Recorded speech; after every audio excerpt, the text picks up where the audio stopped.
with you. Quit talking to these about me because you love bad. Because you bad. You love that man that much. Boogie's sister name is Sticky Nicky. So she told me when she get her tax money, it was gonna be $9,000. I told her, I need $5,000 of tax money. You gotta come up off that tax money. I told her that I wanted to go buy me 2 pounds and a motherfucking Crown Vic. When she get through furnishing her house out, she'll give me the rest. Okay. All right. Good night. All right. Okay. Go to bed. All right. Good night. Go to bed. It's okay. Oh, you want? Dress up. Yo. I ain't going no sleep. She had the whole 9,000 in her purse. Man, I'm out here hurting for certain. I'm starving like Ma. I ain't having a cocoa pepper. It is $9,000 right here.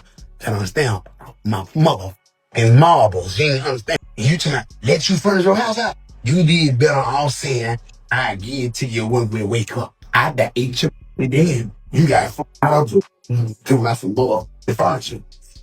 That furniture. I'm hungry. That I'm thinking in this mind. Tell y'all. She goes to sleep. This the hardest part right here, y'all. I get up.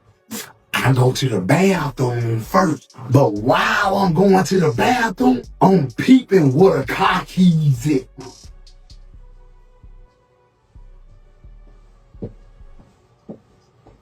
Okay, the car keys. A whole roach that ate my cinnamon roll. So now I'm even more mad. Go to the bathroom. Now I'm in the bathroom. I'm like, he's either now or never, bro. You know what I'm saying? When I first watched the clip, I'll be real, I thought the situation was something completely different. I was under the impression that Boogie's sister gave him the money, willingly. But after actually paying attention to the details, that's not what happened. The truth is she allegedly woke up and realized money was missing. Money that was taken without permission. And that changes everything. Because being given something and stealing something are two totally different worlds.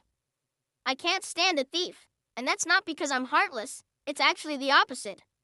I'm the type of person that'll give you the shirt off my back if I'm able to. If I got it and you genuinely need it, I'm the first one to help. But once you take from me without asking, you cross a line that's hard to uncross. That's where trust gets broken. And trust, once broken, is one of the hardest things to rebuild. The importance of trust. Trust is the foundation of every relationship.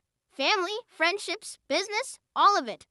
Once someone steals from you, it creates a permanent question mark. Every interaction after that comes with doubt. People start wondering, what else would you do if you were desperate? Was anything ever genuine? Can I leave you around my things again? Stealing doesn't just take money. It takes peace, comfort, and security from the person you stole from. And that's something that lingers long after the money is gone. Now let's be fair. At the time, Finesse may have genuinely felt like he needed it. Desperation can make people do things they normally wouldn't do. Hunger, pressure, survival mode, it can cloud judgment. But here's the thing about growth. What made sense then doesn't always make sense now. Fast forward to today.